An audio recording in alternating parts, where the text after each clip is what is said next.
এখন আমরা ইন্টেলিজেন্সের কাজগুলো করতেছি, আমাদের গোয়েন্দা টিম কাজ করতেছে।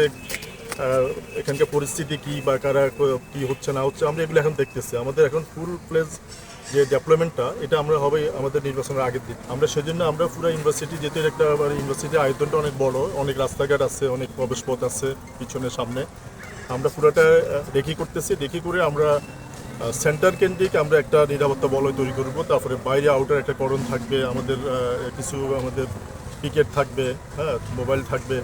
এগুলো আমরা পরিকল্পনা করার জন্য আমরা পুরো এলাকাটা আগে ঘুরে দেখতেছি। তো আমরা এরপরে আমরা পরিকল্পনা করব। আমরা বিশ্ববিদ্যালয় প্রশাসনের সাথে বসে ওনাদের যেটা কি, হ্যাঁ, নির্বাচনকালীন নির্বাচন পরবর্তী ভোট গণনা সেটা কোথায় হবে সেই জায়গাগুলো আমরা দেখতেছি। এবং কোন জায়গায় আমাদের কী ধরনের নিরাপত্তা পরিকল্পনা বা নিরাপত্তা ব্যবস্থা রাখতে হবে সেই বিষয়গুলো আমরা ঠিক করতেছি। যেহেতু এলাকাটা বড়, এখানে অনেকগুলো কেন্দ্র আছে, ভোট কেন্দ্র সংখ্যা বেশি।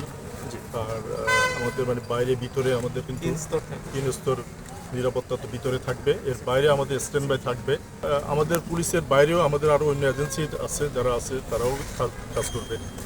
তো আমরা সেটা এখন ইয়ে করার জন্য আমরা এখন বিষয়গুলো আমরা দেখতেছি, সরজমিনে দেখে যে কোথায় কী ধরনের আমাদের ডেভেলপমেন্ট লাগবে, ফোর্সের চাহিদাটা আমরা ঠিক করতেছি।